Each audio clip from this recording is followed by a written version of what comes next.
Usia boleh berhenti, amal jariah terus mengalir walau sudah mati.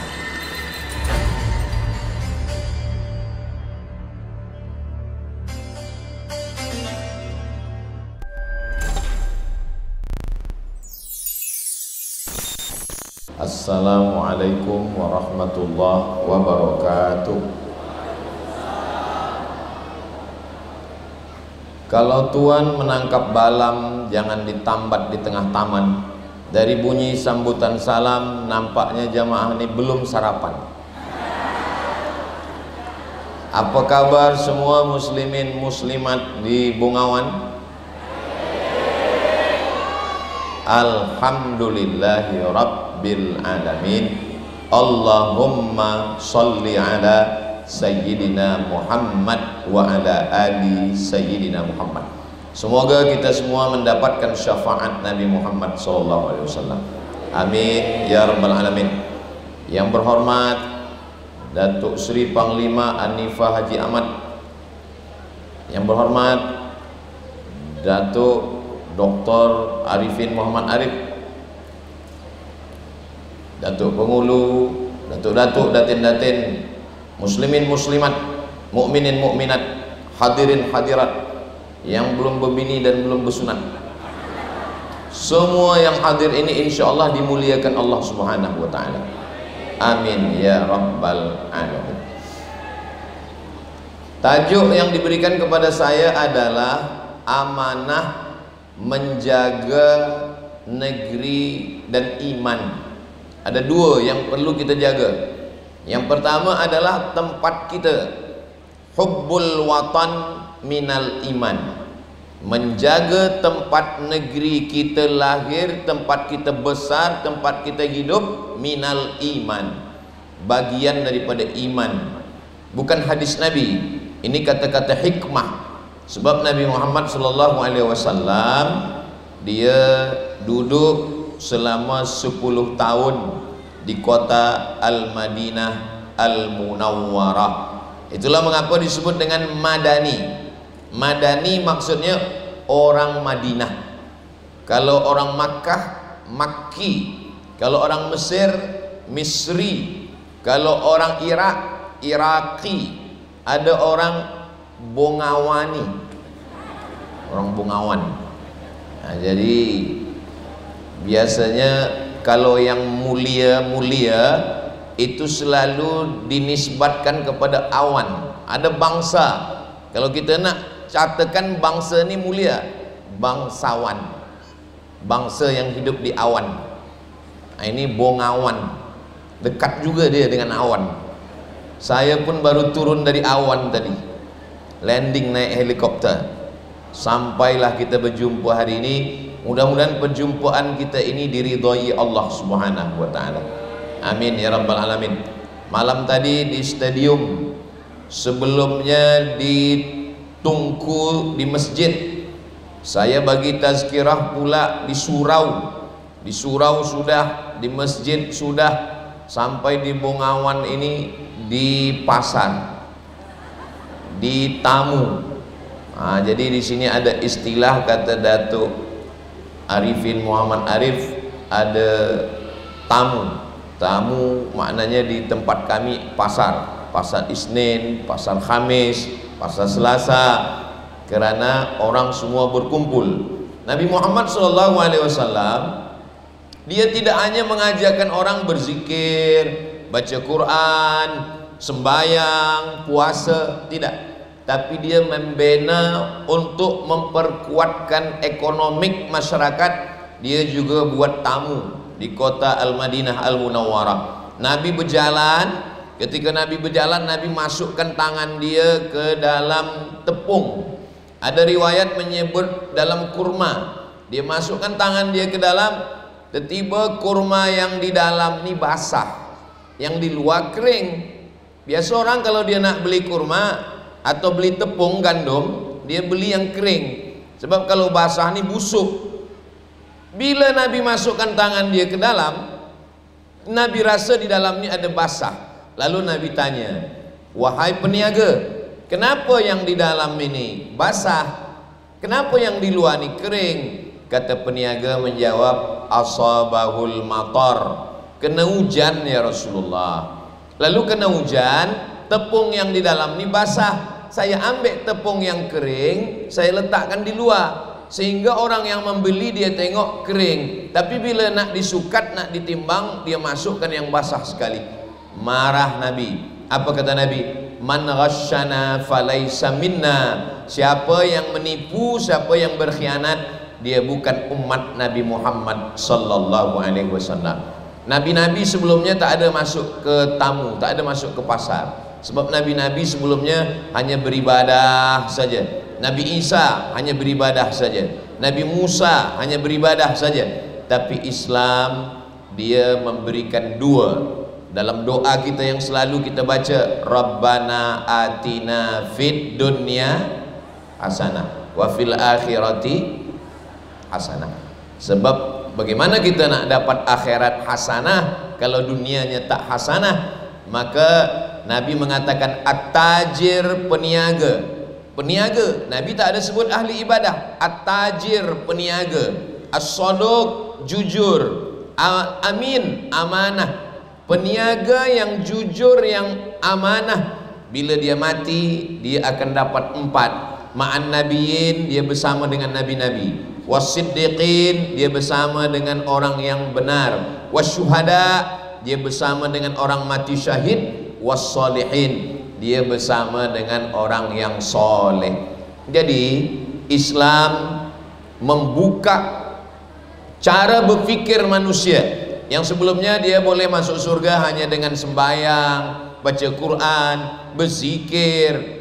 Tapi setelah Islam datang, kamu masuk surga tidak hanya dengan sembahyang, puasa sunat, baca Quran, tapi menjadi peniaga pun kamu juga boleh masuk surga dengan syarat adil, jujur, amanah. Ada satu surah dalam Al-Quran, surahnya bercerita tentang sukatan, tentang timbangan. Puan-puan, tuan-tuan, muslimin, muslimat, hafaz surah ini. A'udzubillahi minasyaitonirrajim. Wailul lil mutaffifin. Celaka orang yang curang pada sukatan.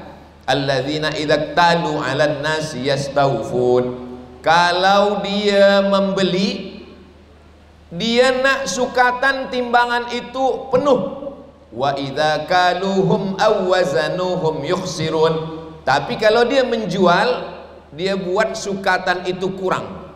Biasanya sukatan itu mereka buat 2. Kalau dia berjual, dia buat sukatan itu kurang, bagian bawahnya dia pukul ke atas supaya berkurang gandum tepung. Tapi kalau dia membeli, dia buat penuh ke bawah. Inilah orang-orang yang curang dalam sukatan. Maka dalam Islam ada orang yang sembayangnya rajin, duha, qabliyah, ba'diyah, tahajud, witir, sembayang tasbih, puasanya banyak, Isnin, Khamis, puasa Ayyamul Bait 13, 14, 15, puasa Asyura 9, 10, 11. Tapi rupa-rupanya dia curang, dia berkhianat dalam sukatan, dalam perniagaan. Kata Nabi, ya'ti yaumal qiyamah, ada orang yang nanti datang pada hari kiamat, bisyamin, puasanya banyak, wasalatin, sembayangnya banyak, wazakatin, zakatnya banyak, wahajin, hajatnya banyak. Tapi ternyata pahala puasa hilang, pahala zikir melayang, pahala sedekah terbang. Sebab apa? Sebab aniaya. Kalau saya peniaga, saya buat sukatan yang 1 kilogram sebenarnya 950 gram, kurang setengah ons. Kalau satu hari ada orang membeli kepada saya 20 orang, berarti satu hari saya sudah curang 1 kilogram. Berarti 1 bulan saya sudah curang 30 kilo. Berarti kalau setahun banyak. Maka bila saya curang, nanti di akhirat saya akan mencari orang-orang yang dulu saya khianati dan saya mesti balikkan lagi. Tidak selesai dengan menangis di pintu Ka'bah. Tak cukup hanya dengan berdoa Rabbighfirli. Kalau dosa kepada Allah Ta'ala, sembahyang sunat taubat selesai.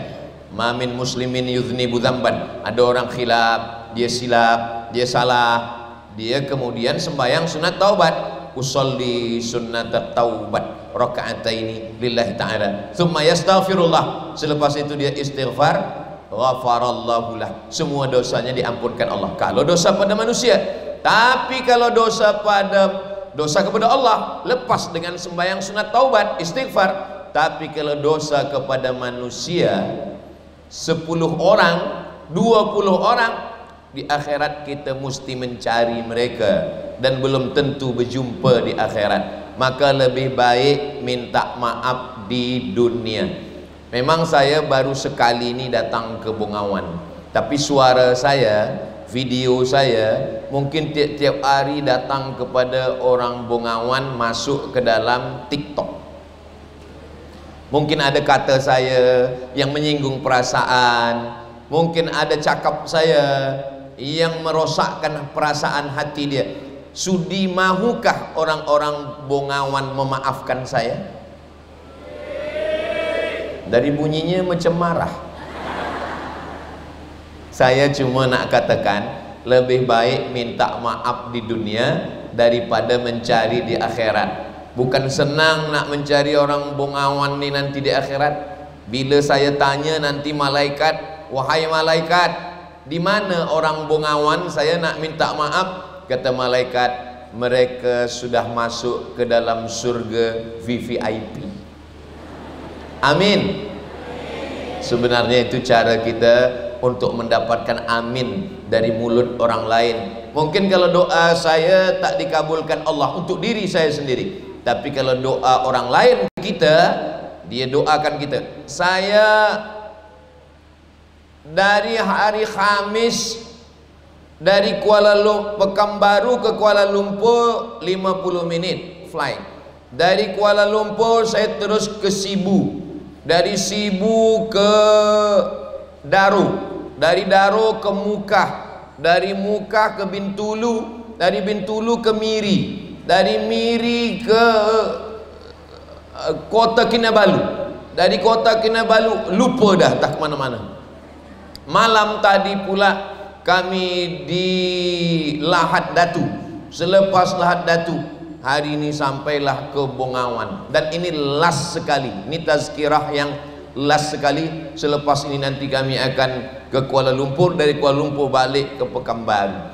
Jadi sebenarnya ini saya ni dah habis tenaga dah tak ada lagi, dah ibarat nak mengaji dah sadaqallahul azim.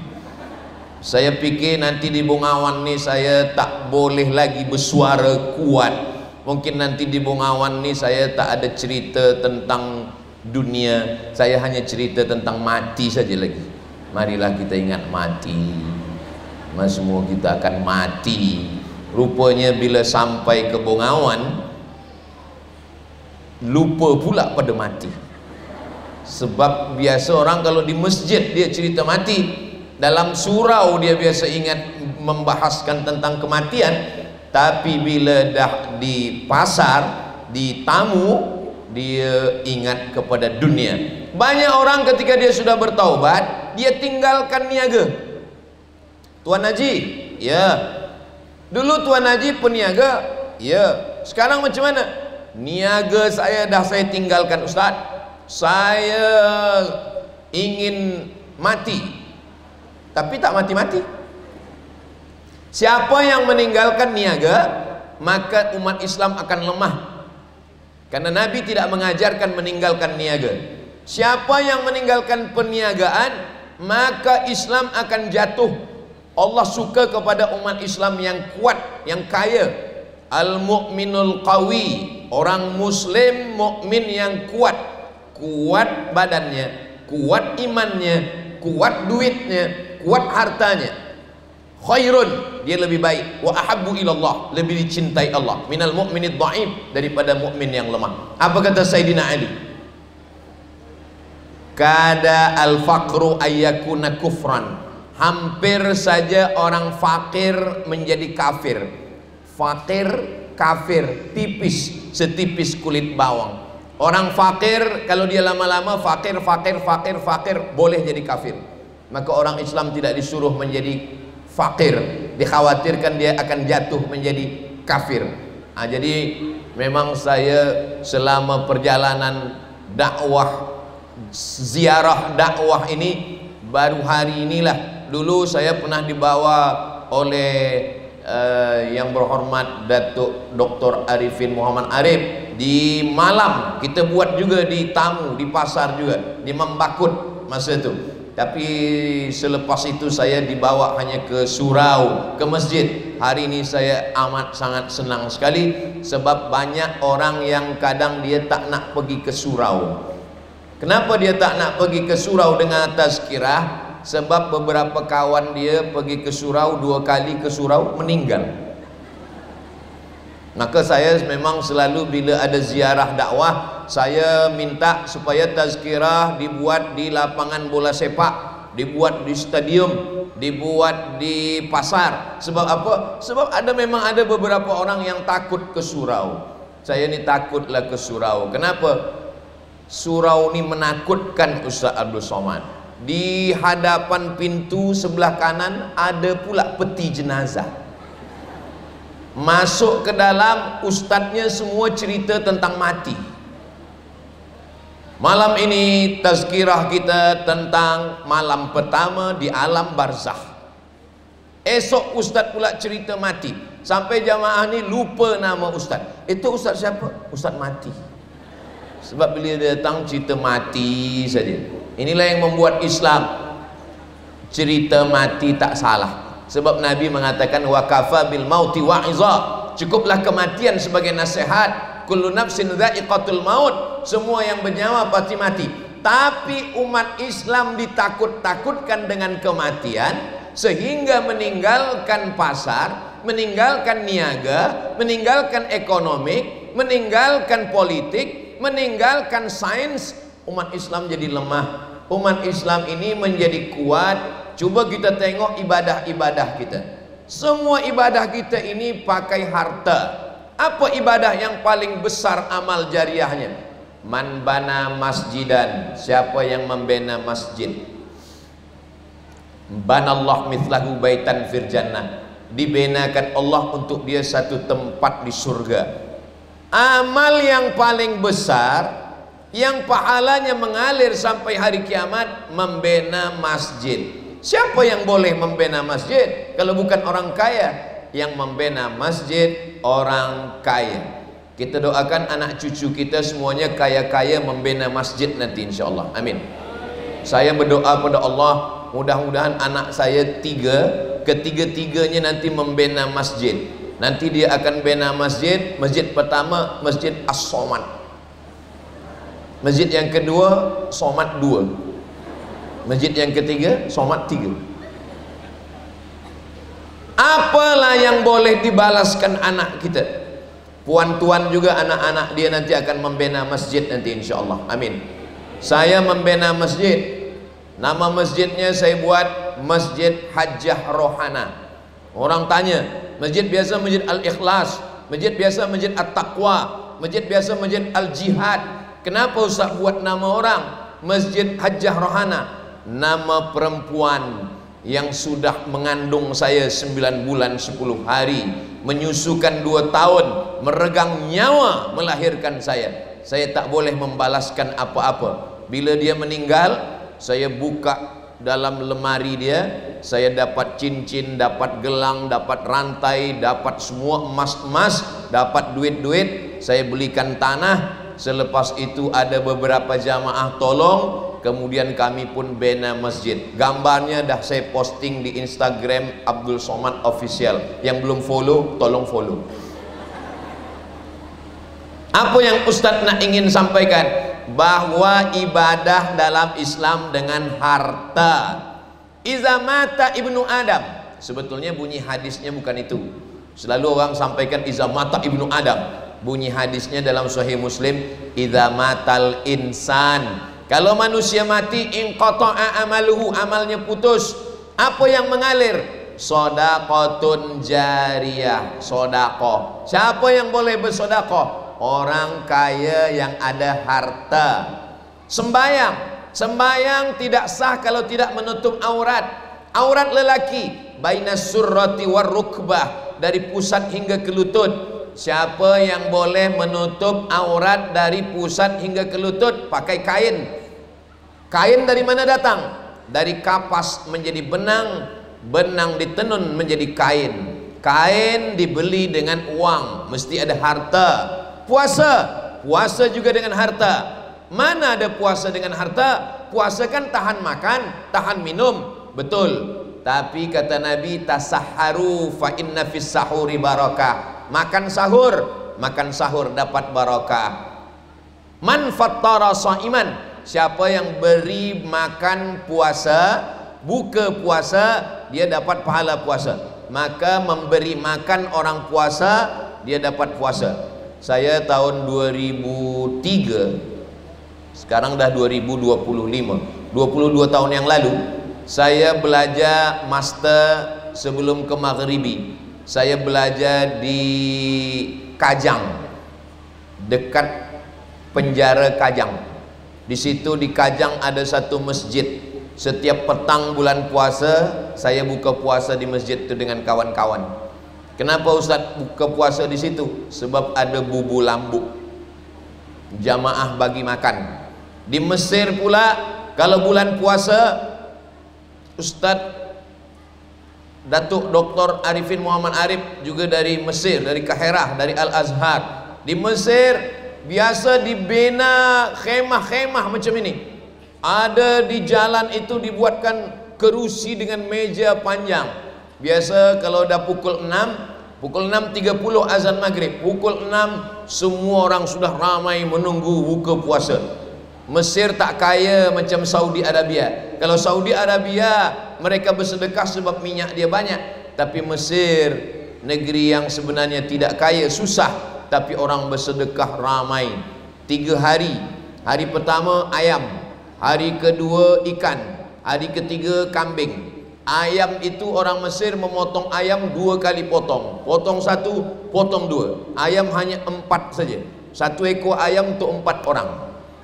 Kadang di tempat kita 1 ekor ayam ni kita pun lupa ini entah ayam entah apa, lain sudah hilang, hancur. Begitulah mereka bersedekah. Siapa yang boleh memberikan makan puasa orang yang berpuasa? Orang yang ada harta. Syahadat, solat, zakat. Yang boleh berzakat orang yang sampai nisab. 40 ekor kambing, 1 kambing. 5 ekor onta, 1 kambing. Harta 85 gram emas. Sesiapa yang ada harta 85 gram emas, dia keluarkan zakatnya 2.5%. Maknanya 85 gram emas. Lelaki tak boleh guna emas. Lelaki kalau dia ada emas yang batang, bukan emas cincin, lelaki tidak guna emas. Tapi kalau perempuan, tentang perempuan ini zakat dia agak beza sikit. Kalau puan, makcik, ada gelang, ada cincin, ada subang, ada rantai, menurut 2 mazhab. Mazhab yang pertama, mazhab Hambali, dikumpulkan semua gelang, rantai, cincin ini, keluarkan zakatnya hanya sekali seumur hidup saja. Nanti bila ada orang bertanya macam mana emas perhiasan bagi perempuan, kumpulkan semua, keluarkan sekali seumur hidup 2.5%. Tapi kalau emasnya sampai 200 miskol, 200 miskol itu 850 gram, sekilo kurang 1,5 ons. Kita doakan muslimat-muslimat ni emasnya 2 kilo, amin. Kalau ada orang emas dia 2 kilo, kalau dia pergi hadir walimah, menunduk. Sebab apa? Sebab rantainya 1 kilo. Menunduk aja. Kenapalah? Kalau ada orang yang pergi tazkirah pengajian, dia menunduk aja. Mungkin di dalam jilbabnya itu ada emas 1 kilo. Siapa yang emasnya 850 gram? Mudah mengingatnya. Kalau nisab emas laki-laki 85 gram. Kalau perempuan perhiasan 850 gram, maka zakatnya tetap 2,5%. Dikeluarkan zakat. Saya cuma ingin nak mengatakan, sembayang dengan harta, puasa dengan harta, zakat memang harta, haji. Hajilah yang paling banyak mengeluarkan harta.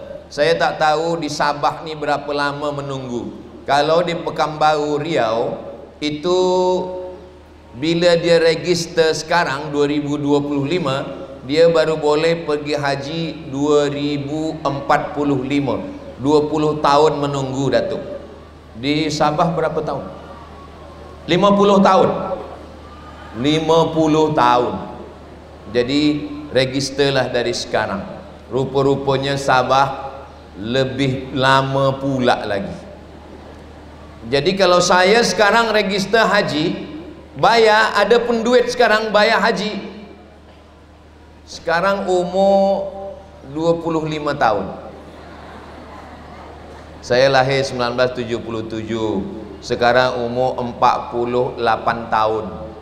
Jadi kalau 20 tahun, maknanya kalau saya sekarang register 20 tahun lagi 2045, saya baru boleh pergi berangkat ke Makkah 2055, 2035, 2045. Berarti umur saya 68 tahun, sudah lebih umur Nabi Muhammad SAW. Kita doakan mudah-mudahan kita semua panjang umur, sehat badan, sampai berhaji dan umrah ke Baitullah insyaallah.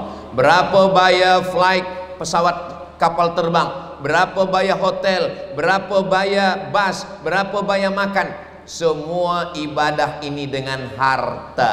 Jadi kalau ada orang yang tak mementingkan harta, sesungguhnya dia bukan ajaran Islam. Tapi, ini mesti tapi, innama amwalukum, harta kamu, wa auladukum, anak kamu, fitnah. Islam datang bukan menyuruh kita meninggalkan dunia. Apa kata Nabi waktu haji wada? Laisa bi khairikum man taraka dunyahu li akhiratihi. Orang yang baik bukan orang yang meninggalkan dunia untuk dapat akhirat. Wala akhiratahu li dunyahu. Bukan pula mengejar akhirat hingga tinggal dunia, mengejar dunia lupa akhirat. Bukan. Liusiba minhuma jami'an, dapat dua-duanya. Mudah-mudahan kita semua yang hadir ni dapat dua-duanya insyaallah. Rabbana atina fid dunya hasanah wa fil akhirati hasanah wa qina azabannar. Kalau menangkap burung merpati, burung ditangkap masuk ke dalam, kalau sudah dibagi air putih boleh bercakap 2 jam. Terima kasih Datuk Lurah kita, saya dibagi minum, Masya Allah.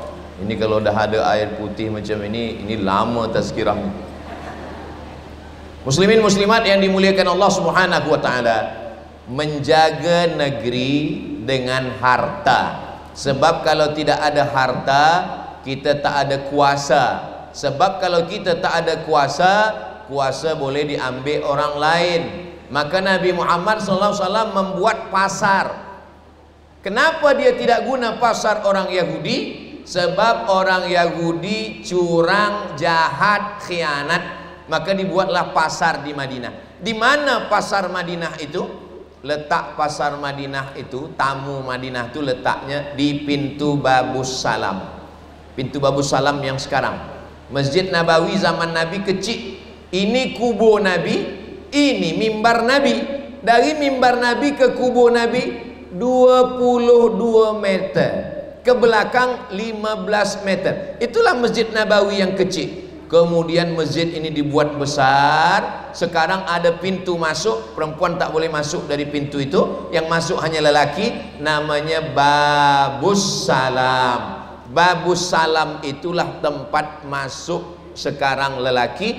Disitulah dulu pasar kota Madinah. Nabi pernah khutbah, tiba-tiba semuanya sibuk mengurus pasar pada hari Jumat.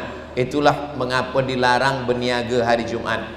Iza nudiya lis-salati min yaumil jum'ah, kalau sudah azan pada hari Jumat, fas'au ila dzikrillah, pergilah sembahyang Jumat, wa dzarul bai', tinggalkan perniagaan jual beli. siapa yang jual beli pada hari Jumat, azan Jumat sampai salam hari Jumat, jual belinya rosak, maka hari Jumat tetap boleh berniaga pagi sampai azan Jumat, tutup kedai.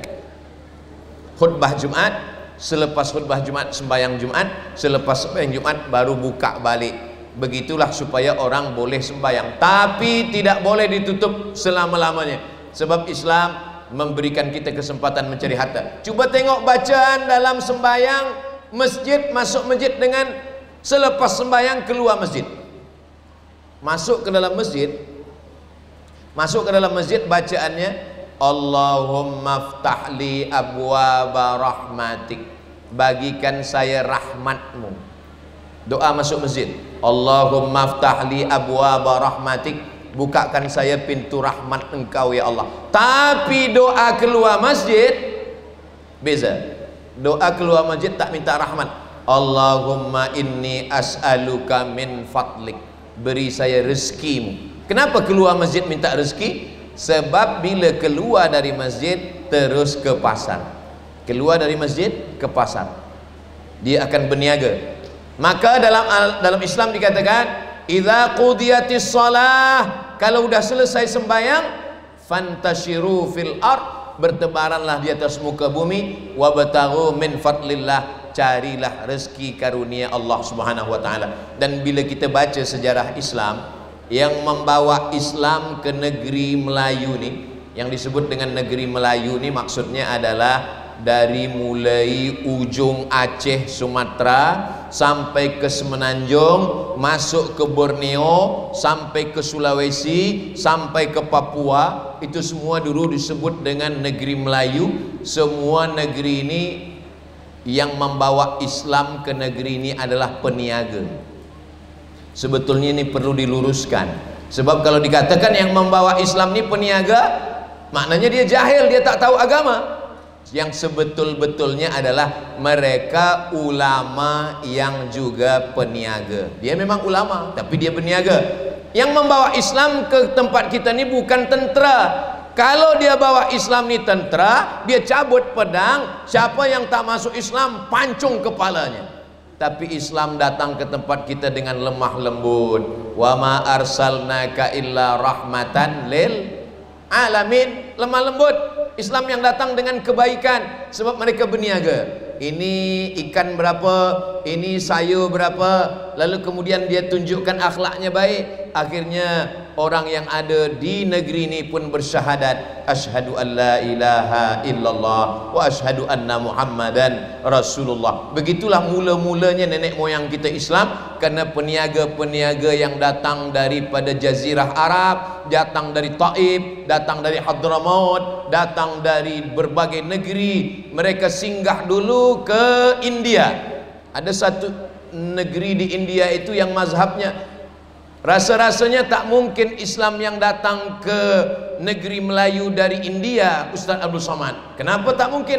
Sebab India mazhabnya Hanafi, sedangkan kita mazhab Syafi'i. Mana mungkin Hanafi jumpa dengan Syafi'i? Ada satu kawasan yang mazhabnya Syafi'i, namanya Gujarat.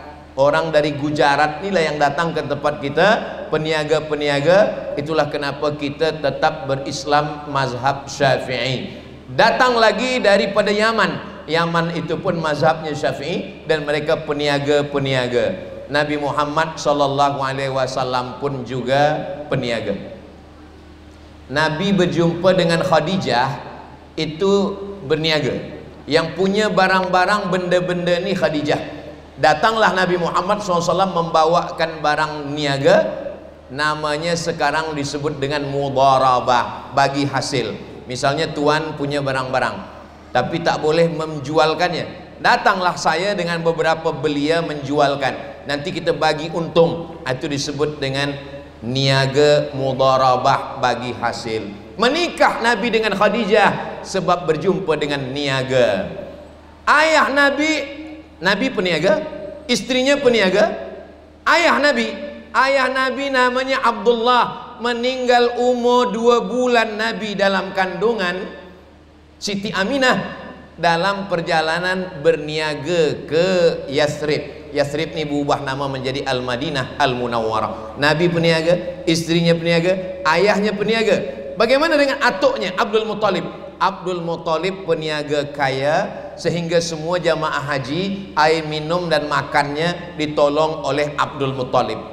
Muhammad, anak Abdullah, anak Abdul Muthalib, anak Hashim, anak Abdi Manaf, anak Qusay. Qusay ini yang membina rumah besar. Ada rumah besar di Makkah namanya Darun Nadwah, dar rumah, Nadwah tempat berkumpul. Tempat berkumpul itu dibina oleh datuk atuk daripada Nabi Muhammad, bernama Muhammad, anak Abdullah, anak Abdul Muthalib, anak Hashim, anak Abdi Manaf, anak Qusay. Qusay ini yang membina, maknanya mereka keturunan orang kaya-kaya. Ketika turun ayat riba, la ta'kulur riba, pinjam 100 ringgit bayar 110 riba. La ta'kulur riba, jangan kamu makan riba, at'afam mudha'afah, berlipat-lipat ganda. Ayat riba turun, riba pertama yang diharamkan adalah riba Abbas. Siapa Abbas? Ayah Nabi Muhammad, lelaki adik-beradik saudara kandung 10, tapi yang masyhur yang kita kenal ada 5. Abdullah, lupa pula, Abdullah bin Abdul Muthalib, Abbas bin Abdul Muthalib, Hamzah bin Abdul Muthalib, Abu Lahab bin Abdul Muthalib. Ini semua anak-anak Abdul Muthalib peniaga. Abu Lahab peniaga dan Hashim peniaga, Abbas peniaga. Abbas inilah ayat pertama tentang riba. Maknanya mereka ni keluarga peniaga. Lalu orang menyatakan Nabi Muhammad itu miskin, susah. Kita tengok, ada orang India namanya Syekh Safiur Rahman Al-Mubarakfuri, menulis kitab sirah sejarah Nabi. Kata dia, Nabi menikah dengan Khadijah, maharnya 20 ekor onta. 1 ekor onta, cobalah cari berapa harganya di google.com. Maharnya 20 ekor onta, maknanya mahal, maharnya tinggi. Saya sebenarnya segan nak cakap cerita mahar nih, sebab nanti saya takut pemuda-pemuda belia marah dengan saya. Sebab Ustaz Somad cerita mahar 20 ekor onta, Ustaz balik mahar di Bungawan naik sebab itu. Saya cuma nak cerita bahawa Nabi Muhammad itu menikah, mahar 20 ekor onta ditambah dengan beberapa auqiyah emas. Maharnya tinggi, besar, menghormati, memuliakan perempuan. Jadi sebenarnya yang susah adalah bukan Nabi Muhammad SAW, tapi umat Nabi Muhammad. Bila dinikahkan, engkau nikahkan, aku nikahkan engkau dengan anak saya dengan mahar mengajarkan surat Ar-Rahman. Menikah dengan mengajarkan Al-Quran tak salah. Saya bukan mengatakan nikah mengajarkan Quran ini salah, tak salah, tapi perlu difahami dengan baik. Kenapa mahar itu emas? Sebab kalau berlaku perceraian atau terjadi khulu atau terjadi mahar kembali, yang dikembalikan adalah dalam bentuk emas. Kalau menikah lelaki dengan perempuan, maharnya cincin emas, rantai emas, gelang emas, dia ada duit yang dipegang. Sebab zaman Nabi tak ada duit kertas, yang ada duit emas, namanya dinar. Jadi ada yang dipegang untuk buka bisnis usaha, untuk berniaga. Tapi kalau tentang menikah mengajarkan ayat Quran, memang ada hadisnya. Ketika Nabi SAW sedang tegak berdiri, tiba-tiba saja tegak seorang perempuan. Apa kata perempuan itu?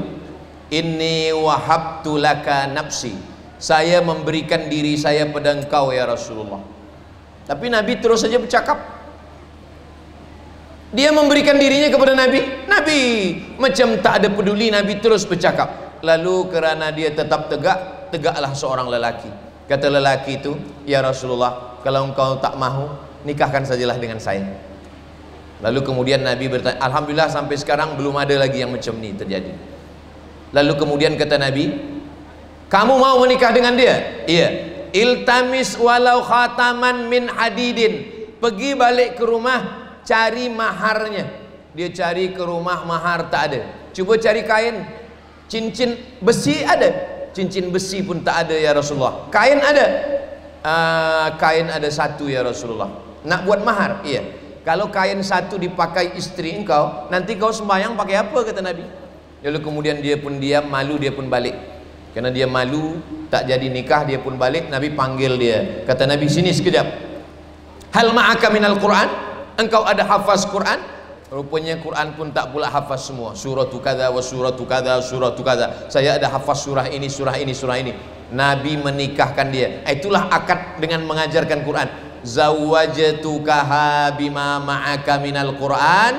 Saya nikahkan engkau dengan dia dengan mengajarkan Al-Quran. Menikah dengan ayat Quran bagus. Kalau ada sekarang orang, belia-belia kita, penuntut-penuntut kita hafaz Quran dari pondok, rumah tahfiz Quran, madrasah tahfiz Quran, lalu ayah mertua, aku nikahkan engkau dengan anakku dengan mengajarkan surah Ar-Rahman. Biasanya orang bertanya sekarang kerana banyaknya hafaz Quran, menantu ingin hafaz Quran. Siapa nama kamu? Nama saya Al-Kautsar. Baca surat Al-Kautsar. Inna a'tainakal kautsar. Siapa nama kamu? Nama saya Imran. Baca surah Ali Imran. Oh, panjang tu ayah mertua.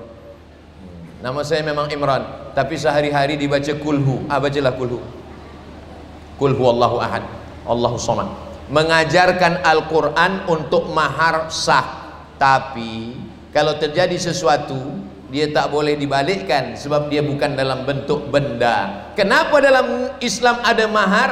Ada lelaki, ada perempuan, ada wali, ada dua saksi, ada ijab, ada qabul, ada mahar. Kenapa mesti ada mahar?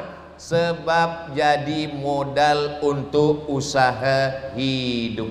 Islam tidak mengajarkan kita duduk berpangku tangan. Untuk menjaga negeri, mestilah umatnya kuat, sebab dia tidak boleh dijajah. Penjajahan zaman dulu adalah penjajahan politik, tapi penjajahan zaman sekarang penjajahan ekonomik, penjajahan dengan benda, penjajahan dengan uang.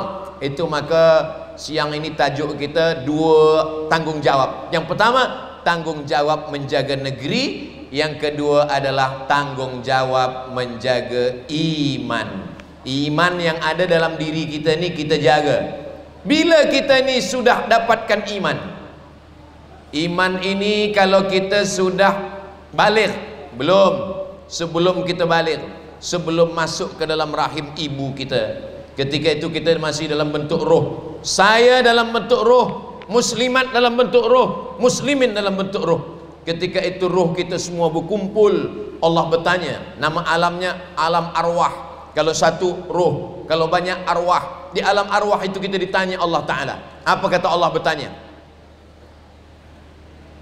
Alastu bi rabbikum, bukankah aku Tuhan kamu? Kata Allah. Semua roh waktu itu menjawab, bala syahidna, kami bersaksi engkaulah Tuhan kami. Itulah syahadat kita yang pertama. Jadi kalau ada orang selepas sembahyang Jumat, kepada muslimin muslimat, selepas sembahyang Jumat, jangan dulu balik ke rumah, kita akan ada syahadat mu'allab mau masuk Islam. Itu syahadat yang kedua. Syahadat yang pertama sudah ada di alam arwah, hanya saja dia lupa, roh dia masuk ke dalam perut orang tak Islam. Tapi kita alhamdulillah, saya masuk ke dalam rahim, perut orang Islam di Pulau Sumatera sana, orang Melayu, maka saya jadi orang Melayu. Ada yang masuk ke dalam perut orang Bugis di Makassar, dia menjadi orang Bugis Makassar. Ada yang masuk ke dalam perut orang Brunei, ada yang masuk ke dalam perut orang Semenanjung. Itu bukan kemahuan kita, itu takdir dari Allah Subhanahu wa Ta'ala. Maka sebelum masuk ke dalam perut ibu kita, kita sudah bersyahadat. Tapi syahadatnya bukan seorang, syahadat bersama-sama. Semua roh mengatakan bala syahidna, kami bersaksi. Selepas dari alam arwah itu, kita pun masuk ke alam rahim. Inna ahadakum yujma'u khalquhu fi batni ummihi arba'ina yawman nutfah, 40 hari dalam bentuk cecair. Summa yakunu alaqatan misla dhalik, 40 hari dalam bentuk darah. Summa yakunu mudghatan mithla dhalik, 40 hari dalam bentuk daging. 40 hari dalam bentuk cecair, 40 hari dalam bentuk darah, 40 hari dalam bentuk daging. 40, 120, 4 bulan. Selepas 4 bulan, yursalul malaku, Allah kirim malaikat. Malaikat membawa ruh yang sudah bersyahadat tadi. Masuklah ke dalam rahim, berdetaklah hidup, ditunggulah hingga 9 bulan 10 hari, lahir, diingatkan lagi dia dengan tauhid. Itulah ayah azan di telinga sebelah kanan. Asyhadu an la ilaha illallah. Azan di tengah telinga sebelah kanan. Dan kemudian diingatkan lagi, subuh ingat, zuhur ingat, asar ingat, maghrib ingat, isya ingat. At-tahiyatul mubarakatus salawatut thayyibatu lillah. Assalamu alayka ayuhan nabiy wa rahmatullahi wa barakatuh. Wassalamu alayna wa ala ibadillahi sholihin. Asyhadu an la ilaha illallah. Berapa kali kita ulang syahadat sehari? Kita hitung, kita kira sama-sama. Azan subuh, asyhadu anna muhammadar rasulullah, asyhadu anna muhammadar rasulullah. Qamat, asyhadu anna muhammadar rasulullah. Tahiyatul masjid, asyhadu an la ilaha illallah, asyhadu anna muhammadar rasulullah. Qabliyah subuh, asyhadu an la ilaha illallah, asyhadu anna muhammadar rasulullah. Salat subuh, asyhadu an la ilaha illallah, asyhadu anna muhammadar rasulullah. Zuhur, asar, maghrib, isya. Satu hari kita ulang syahadat, syahadat, syahadat. Sebelum nikah, apa kata qadhi kepada wali? Asyhadu an la ilaha illallah. Kenapa diulang syahadat? Sebab takut mungkin syahadatnya sudah batal, mentajdid, takut khawatir syahadatnya rosak. La yazni zani hina yazni wa huwa mu'min. Orang yang berzina imannya keluar. Wala yasriqu sariqu hina yasriqu wa huwa mu'min. Orang yang mencuri imannya tanggal. Wala yashrabu syaribu hina yashrabu wa huwa mu'min. Orang yang minum khamar imannya lepas dari badan. Yang meriwayatkan hadis ini Abdullah bin Abbas. Kata Abdullah bin Abbas, orang yang mencuri imannya tanggal, orang yang berzina imannya lepas, orang yang minum khamar imannya tercabut dari badan. Nama muridnya Ikrimah. Ikrimah ini bertanya, ayun za'ul iman, apakah iman ini boleh lepas dari badan? Fashabbaka baina asabi'ihi, dia masukkan tangannya ke dalam jari-jari. Hakadha yunza'ul iman, beginilah iman ini lepas dari badan. Hakadha yunza'ul iman, beginilah iman lepas dari badan. Ketika orang berzina, lepas iman. Ketika orang mencuri, lepas iman. Ketika orang guna sabu-sabu dadah, lepas iman. Bila imannya balik? Hina taba, ketika dia bertaubat, iman balik. Macam mana ketika iman lepas, malaikat maut datang. Mati dalam keadaan berzina, maaf, mati dalam keadaan dadah, mati dalam keadaan mabuk, mati dalam keadaan korup, mati dalam keadaan mencuri. Iman sedang lepas, malaikat maut mencabut nyawa. Itulah mengapa kita selalu minta Allahumma khtim lana bi husnil khatimah. Mudah-mudahan kita semua mati husnul khatimah insyaallah. Lahirnya dibisikkan ke telinga sebelah kanan, asyhadu an la ilaha illallah. Matinya pun dibisikkan ke telinga sebelah kanan. Penuntut-penuntut, pelajar-pelajar, bisikkan ke telinga ayah kita bila dia nak mati, ke telinga sebelah kanan, la ilaha illallah. Kalau anak tak ada, puan, isteri yang membisikkan ke telinga sebelah kanan. Esok kalau ada laki yang tak sembahyang subuh, bisikkan ke telinga sebelah kanan, la ilaha illallah. Dah pernah cuba? Esok cuba. Yang tak sembahyang subuh, insya-Allah dia terjaga subuh. Dia sangka dah marab buka, rupanya masih hidup lagi. Sebab kita ni kalau tak diingat-ingatkan, fadzakir, ingat-ingatkanlah, inna fa'ati dzikra. Manusia ni semuanya rugi. Innal insan, manusia ni semuanya rugi kecuali 4. Siapa? Illal ladzina amanu, beriman, wa amilus solihat, amal soleh. Tapi kalau hanya iman dan amal soleh tak cukup, mesti ada 2 lagi, wa tawasau bil haq wa tawasau bis sabr. Datuk Seri sudah beriman, sudah beramal soleh, cukuplah kalau untuk diri sendiri. Tapi beliau ingin supaya jangan hanya setakat iman dan amal soleh. Beliau ingin wa tawasau bil haq watawasau bisab. Ustaz Abdul Somad nanti sebelum ke airport ada waktu, nanti lalu dari Lahad Datu, nanti singgah sekejap di Bungawan, bagikan watawasau bil haq, saling menasihati dalam kebenaran, watawasau bis sabr, saling menasihati dalam kesabaran, sebab yang dibawa mati adalah iman. Kereta besar mahal tinggal, rumah cantik tinggal. Mohon maaf, beribu-ribu maaf, saya mohon maaf kepada muslimat puan. Kalau boleh saya bertanya, boleh saya bertanya? Boleh. Kalau suami meninggal, puan ikut apa tidak? Memang kadang kejujuran itu menyakitkan. Datuk Seri, jangan jemput lagi Ustaz Abdul Somad ke Bungawan, dia hanya merusakkan cinta kasih kami. Saya bercakap bertanya pasal ni bukan saya nak rosakkan hubungan puan dengan tuan, muslimin dengan muslimat, bukan. Saya cuma nak ingatkan bahawa kita semua akan meninggalkan dunia. Yatsba'ul mayyita salasun, yang mengiringi mayat hanya 3 sahaja. Yang pertama mal, kereta, motosikal, semua mengiring, tapi hanya sampai tempat parking. Yang kedua, ahluhu, anak, menantu, cucu, kawan, sahabat, jiran, tapi hanya sampai ke tepi liang kubur. Yang masuk ke dalam tinggal 1. Yarji'usnani, yang 2 balik ke rumah, kereta balik, bini balik, anak balik. Wa yabqa wahidun, yang tinggal 1. Apa dia? Wa amaluhu, amal. Dan amal pun tak ada makna kalau tidak ada iman. Itulah mengapa kita afdaluz zikri fa'lam annahu la ilaha illallah. La ilaha illallah. Selepas la ilaha illallah, la ilaha illallah, la ilaha illallah, la ilaha illallah Muhammadur Rasulullah sallallahu alaihi wasallam. 3, kalimatu haqqin 'alaiha nahya, dengan itu kita hidup. Wa 'alaiha namutu, dengan itu kita mati. Wa biha nub'atsu, dengan itu nanti kita akan dibangkitkan di padang mahsyar. Dengan itu juga nanti kita akan masuk ke dalam surga. Mudah-mudahan kita semuanya mati dalam keadaan la ilaha illallah Muhammadur Rasulullah. Jangan menderhaka kepada ibu bapa, dikhawatirkan mati su'ul khatimah. Jangan menderhaka kepada ulama, dikhawatirkan mati su'ul khatimah. Apa kata Imam Al-Hafiz As-Suyuti? Jangan bercakap ketika azan berkumandang, yukhsha, dikhawatirkan, ditakutkan mati su'ul khatimah.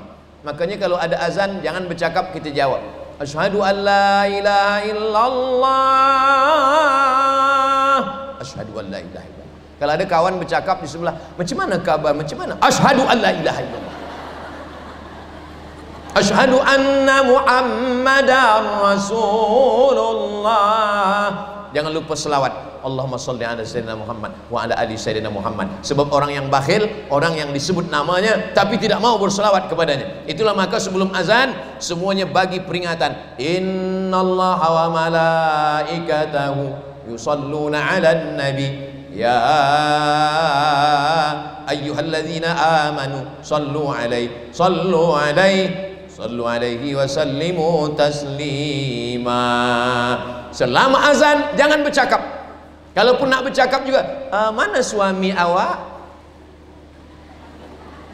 Selepas azan baca doa wasilah, Allahumma rabb hadhihi da'wati tammah wassalatil qa'imah ati sayyidina Muhammadan lil wasilata wal fadilah wasyarafa wad darajatal 'aliyata rafi'ah wa ba'athu Allahumma maqaman mahmudan alladhi wa'adta innaka la tukhliful mi'ad wajabat lahu syafaati. Dan wajib dia dapat syafaat. Saya tak hafaz Ustaz. Tak hafaz? Ya. Gerakkan aja mulut. Cubalah print, cari di Google doa selepas azan. Ada dapat? Pilih image. Lepas print, letakkan di dekat peti sejuk. Setiap nak ambil air, baca Allahumma rabb hazin. Yang perempuan, yang muslimat, letakkan di dapur dekat memasak. InsyaAllah masak pagi, masak siang, masak malam, masak. Dah 3 bulan tak juga hafaz, ambil, bakar, masukkan ke kopi. Jangan diminum, sakit. Kita tidak pernah menghafaz Al-Fatihah. Saya tak pernah menghafaz Al-Fatihah. Tak pernah saya menghafaz Al-Fatihah Bismillahirrahmanirrahim. Tak pernah menghafaz ayat kursi. Tak pernah menghafaz kulhu. Kenapa kita boleh hafaz?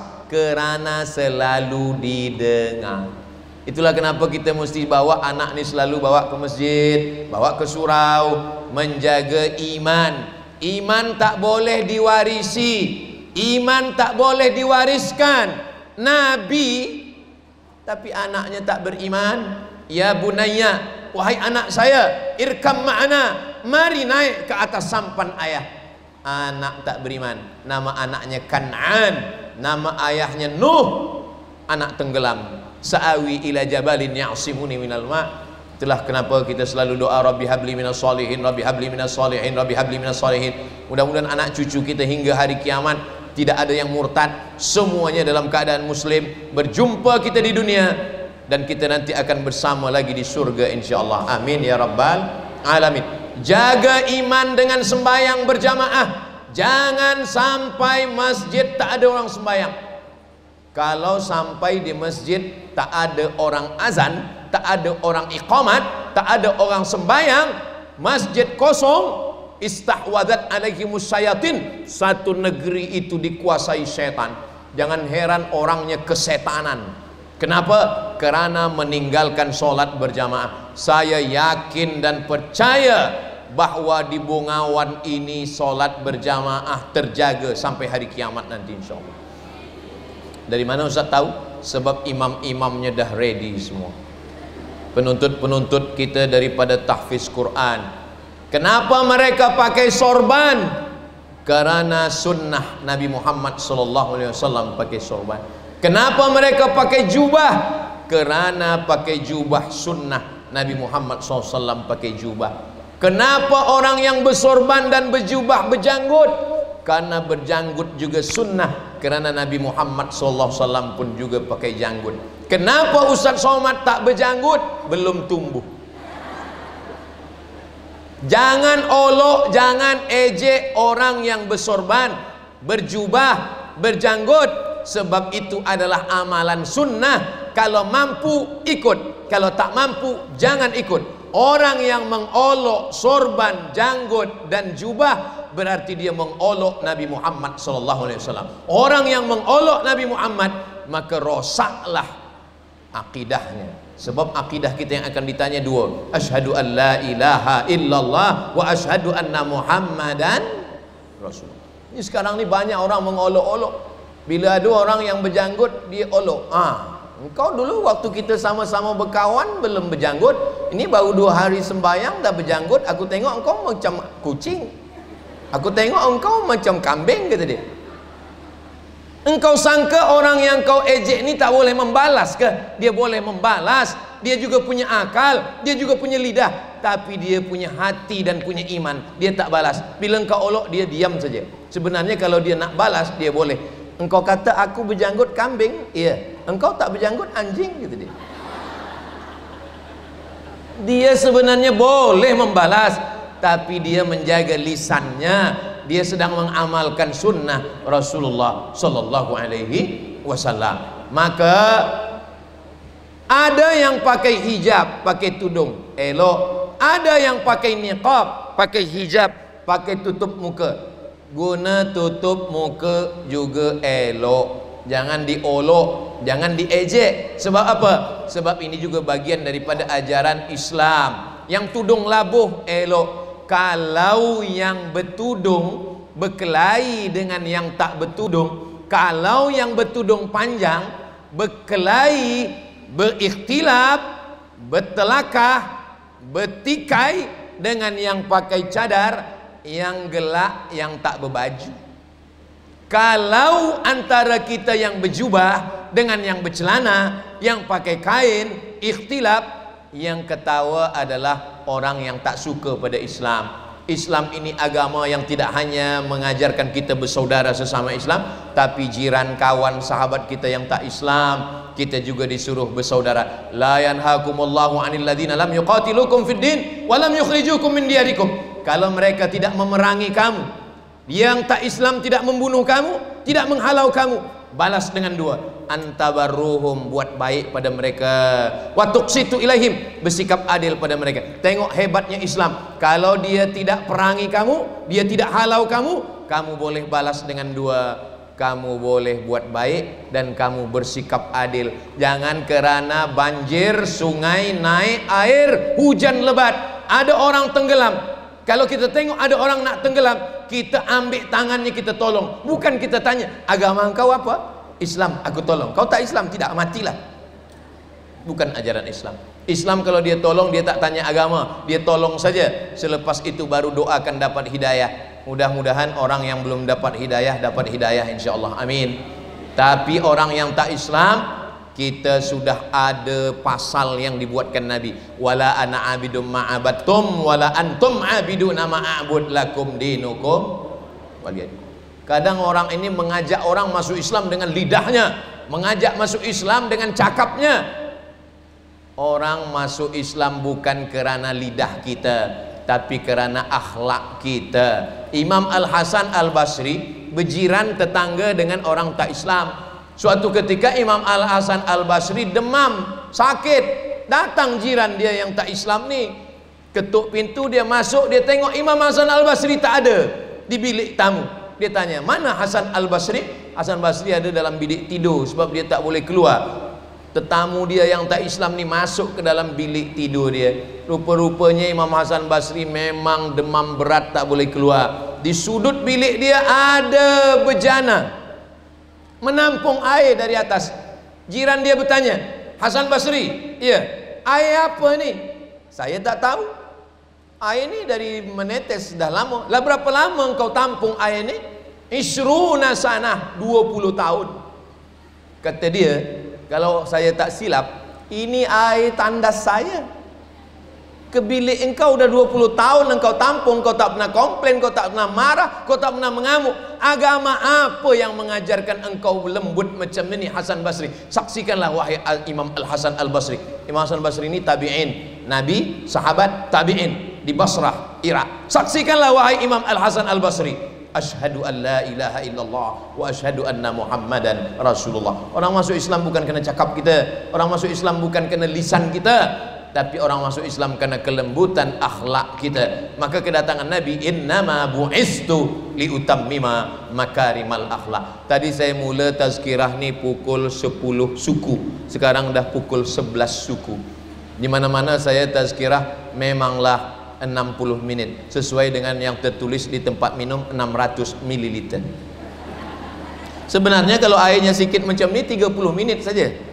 Tapi di Bungawan ni Masya Allah, rasa-rasanya kalau saya tazkirah sejam lagi masih sanggup, masih kuat. Saya tak sanggup. Itulah yang boleh saya sampaikan pada kesempatan yang baik. Cakap saya ni boleh difahami, boleh didengar. Mudah-mudahan diamalkan menjadi amal jariah buat kita semua insyaAllah. Yang susah-susah tangkap, yang tak faham, boleh ulang balik. Yang saya sampaikan ni boleh diulang balik. Nanti ditengok di channel Ustaz Abdul Somad Official. Jangan lupa subscribe, like, share and comment. Terima kasih segala perhatian. Mohon maaf segala kesilapan dan kekhilafan. Kalau ada cakap yang salah tak berkenan, saya mohon 10 jari 11 dengan kepala, berikanlah kemaafan. Semoga keluarga kita semuanya sakinah mawaddah warahmah, anak cucu kita soleh dan solehah, kekal abadi hingga ke jannah bersama Rasulullah sallallahu alaihi wasallam. Di akhir majlis saya tutup dengan pantun penutup, menangkap puyuh di Bukit Selasih. Thank you dan terima kasih. Wassalamualaikum warahmatullahi wabarakatuh. Usia mulai berhenti, amal jariah terus mengalir walau sudah mati.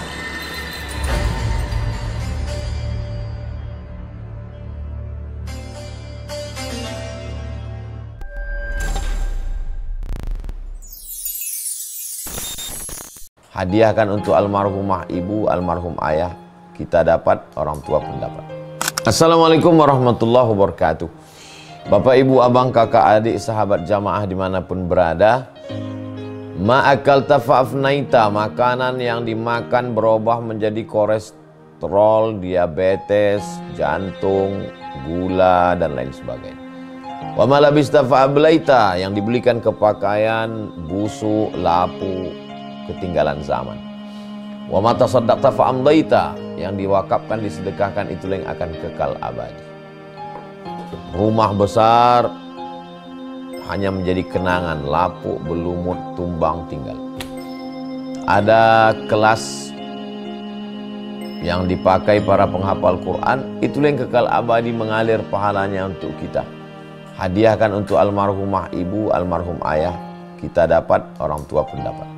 Satu lantainya 4 kelas, totalnya 16 kelas, tempat santri belajar. Yang sekarang santri belajar di asrama. Asrama bisa dibuat kelas, tapi nanti pindahkan ke kelas semua. Mari kita support pembangunan, kirimkan semen, batu bata, kerikil, pasir, besi dan lainnya melalui rekening BSI 767 7777 227. Sekali lagi 767 7777 227 atas nama Yayasan Pendidikan Hajah Rohana. Konfirmasinya jangan lupa ke nomor berikut 0811 6650 026. Sekali lagi 0811 6650 026. Berkah selalu, barakallahu fikum. Wassalamualaikum warahmatullahi wabarakatuh.